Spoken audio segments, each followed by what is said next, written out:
بسم الله الرحمن الرحیم. زه یم ډاکټر رئیس خان. زه تاسو ته خوش آمدید وایم زموږ په هایپوتیټیکل هیومن سیریز کې په کومه کې چې به موږ دا ډسکس کوو چې که فرض کا د ساینس او د ټیکنالوژۍ یا د جینوم انجینیرینګ یا د جینیټک انجینیرینګ په رڼا کې که فرض کا د انسان په وجود کې څه نوي خصوصیات ور واچولی شي نو هغه انسان به څنګه ښکاري، د هغې به فایده سوي نقصان به سوي.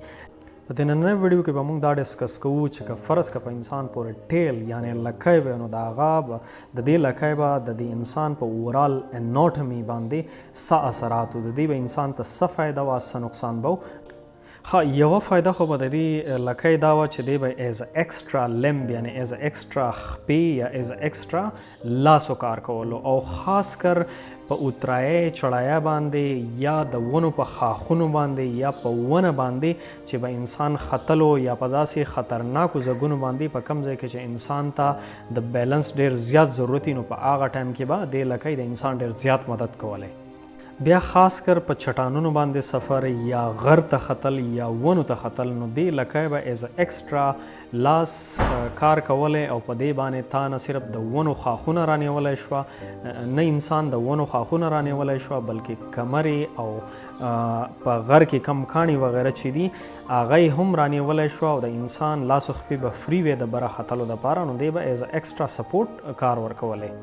د دې نه علاوه یو بله غټه فایده به دا وی چې که فرض که د انسان په لاسو کې وزن وی او انسان په لوړه جوره یا څه په داسې سطح باندې چې هغه همواره نه وی یا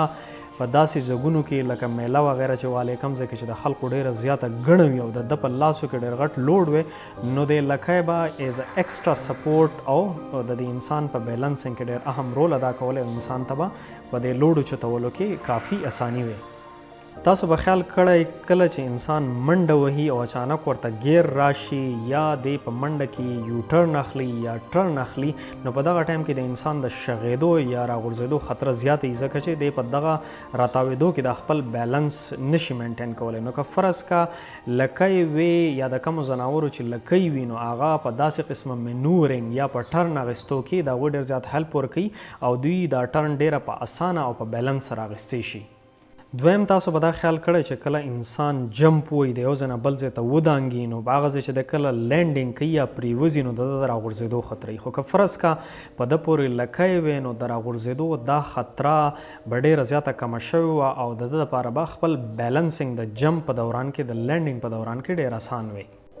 بل چونکې پخوا انسان ته د مختلف خطرناکو ځناورو لکه زمرې وغیره نه ډېره زیاته خطره وه نو انسان به یا په غار کې شپه کوله او یا به بره په ونو کې به شپه کوله. نو که فرض که د دې انسان لکۍ وی نو ایون د خوب په دوران کې به دا په دې ونه پورې یا په اوچت ځای پورې ده ته به د ځان را مضبوطول ډېر زیات اسان و. بل د دې لکۍ د خوځول را خوځول یا حرکت په یو نوې ژبه وه، یو بله ژبه به وه د اکسپریشن یا د خپلو احساساتو جذباتو د اظهار یو نوې طریقه به وه. څرنګه چې ځناور کله خوشحاله وي، خفه وي، په ټینشن کې وي نو هغوی د دې اظهار د خپلې لکۍ په حرکت سره کوي، نو انسان به هم د دې لکۍ په ذریعه باندې یو بله ژبه ویله او د خپلو احساساتو جذباتو اکسپریشن یا اظهار به یې کولو. دا اکسپریشن یا اظهار یا دا ژبه خاص کر د خطرې په وخت کې ډېره زیاته اهمه وي. کله چې ته په ګروپ کې روان او خپل نور ملګري د خوا او شا د خطرې نه باخبره کې خبردارې نو په دغه ټایم کې به د لکۍ د حرکت یا د اکسپریشن د لکۍ په ذریعه دا به ډېر زیات اهم و. د دې لکۍ په ذریعه باندې تا د خپلو کشرانو سره خپلو خپلوانو سره د مینې په یو یونیک طریقه باندې اظهار هم کولی شو. بل د ځینو ځناورو په سوسایټۍ کې د سوشل سټیټس لپاره د لکۍ پوزیشن یا حرکات استعمالیږي. نو که فرض که په انسان پورې لکۍ وی نو ده به هم خپل سوشل سټیټس د دې لکۍ د پوزیشن په وجه باندې یا په ذریعه باندې ښودلو. بل د دې لکۍ د وجې نه به د انسان کم فیشن چې و یا د کپړو کم ډیزاینینګ چې و هغه به هم داسې نه و، بیا به مختلف و ځکه چې په کپړو کې به یا فیشن ډیزاینینګ کې به د لکۍ دپاره هم یو خصوصي ځای پکار و. نه صرف دا بلکې انسان چې به کم فرنیچر استعمالولو هغه به موډیفاید و ځکه چې په کرسۍ د پاسه یا کم فرنیچر چې ته استعمالې هغې کې هم پکار ده چې مناسب ځای وی چې په هغې کې د انسان دا لکۍ په آرام سره ورتللی او پرته وی. بل چونکې د دې علاقې د وجې نه به انسان ته دنګو دنګو چوتو لوړو ځایونو ته ختل اسان و، نو د دې د وجې نه به بیا د بلډینګونو کم ډیزاین چې دی دا به مختلف و، په هغې کې به د ختلو دپاره بېله لاره وه. د دې نه علاوه کم ترانسپورټ یا بسونه یا ریل وغیره چې موږ استعمالو، په دې کې به هم کم فرنیچر یا د ناستې وغیره کم ځای چې و هغه به هم مختلف و. د دې نه علاوه د دې علاقې مین نقصان به دا و چې دې ته به ایکسټرا انرژي پکار وه، ځکه چې دا به مسکولر و، نو د مسلز لپاره نوره انرژي هم پکاري، او بل د انسان کم کرنټ بیلنسنګ چې دی د دې لپاره د دا ټوټل سیسټم الریډي ډیولپ دی. خو که فرض که د انسان لکۍ وی نو بیا د دې بیلنس لپاره به انسان ته نوره ایکسټرا انرژي هم پکار وه.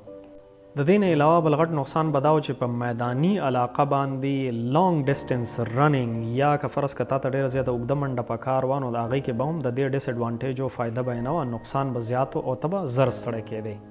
بل د لکۍ موجودګي به د انسان دپاره هله فایدهمنه وی چې انسان په ونو کې ژوند کولی، یا مسلسل په غرونو یا په لوړو لوړو ځایونو یا په خطرناکو ځایونو ختلی راختلی. خو چونکې انسان نن سبا یو اډوانس علاقه کې ایریا کې دنیا کې ژوند کوي، نو د هغې دپاره د لکۍ موجودګي د فایدې نه زیات د نقصان باعث ده. دا و زموږ نننی ویډیو. که فرض که د ویډیو تاسو په څه سوچ مجبوره کړي، تاسو کې څه ریشنل تھنکینګ ډیولپ کړی، نو دا ویډیو لایک کړئ، خپل ملګرو سره شیر کړئ، چینل لازمن سبسکرایب کړئ. میلاویږو به تاسو سره په یو بله خوندوره د ساینسي معلوماتو نه ډکې ویډیو کې. تر د هغې پورې د الله په امان.